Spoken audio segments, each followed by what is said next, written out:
Savez-vous ce qu'est le peak oil, le pic pétrolier?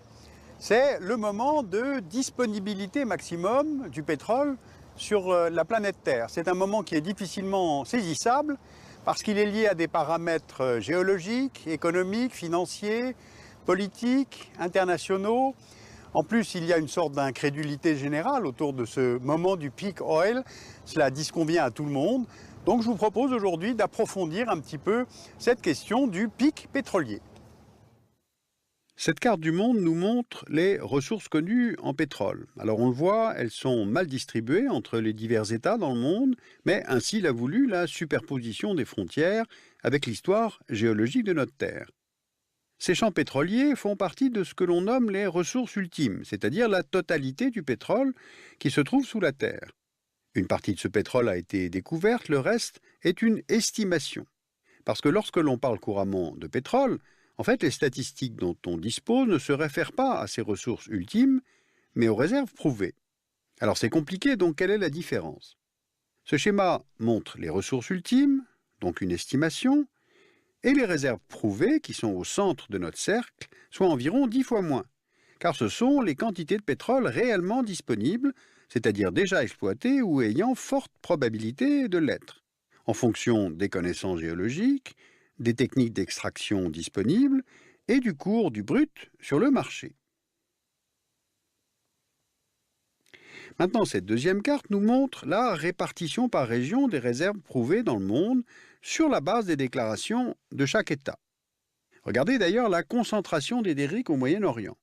Et ces stocks sont exprimés à un temps T, en l'occurrence fin 2009, car le niveau des réserves ne cesse de bouger, du fait de l'exploitation évidemment, de la découverte de nouveaux gisements, de la croissance continue de la demande et du cours du baril de pétrole. Plus le prix est élevé, plus il est rentable d'exploiter les gisements connus, mais aussi d'en explorer de nouveaux, y compris dans des conditions les plus difficiles, qu'elles soient climatiques, technologiques ou même sur le plan de la sécurité pour les hommes. Troisième élément de définition, les ressources pétrolières sont fossiles, on le sait. Une fois pompées, elles ne se renouvellent pas, elles sont donc mécaniquement appelées à s'épuiser. Alors évidemment, la question que tout le monde se pose, c'est quand est-ce que cela va commencer? Quand se produira ce pic pétrolier entraînant le début du déclin de la production? Eh bien la réponse est autant géologique qu'économique. Regardons deux schémas. Ce schéma montre une première courbe, c'est celle des réserves prouvées, qu'on peut aussi qualifier d'officielles ou de politiques, puisque déclarées par les États. On constate une première rupture à la fin des années 80, lorsque les pays de l'OPEP contournent la politique des quotas de production, car en augmentant artificiellement leurs réserves prouvées, ainsi ces pays producteurs s'autorisent à produire plus. On voit une deuxième rupture maintenant dans les années 2000, lorsque l'on intègre les gisements de pétrole lourd découverts au Canada.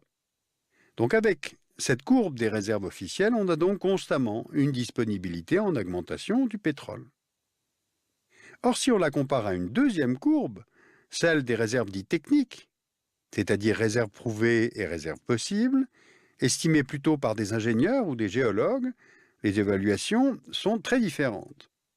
La deuxième courbe forme une cloche qui culmine vers la fin du XXe siècle, qui chute à partir des années 2000, suivant ainsi la baisse du volume des nouveaux gisements découverts.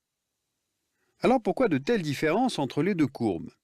Eh bien parce que ces estimations ne sont pas faites par des statistiques qui viennent d'un organisme indépendant, mais elles viennent de compagnies pétrolières, de pays producteurs ou de groupes de pays producteurs.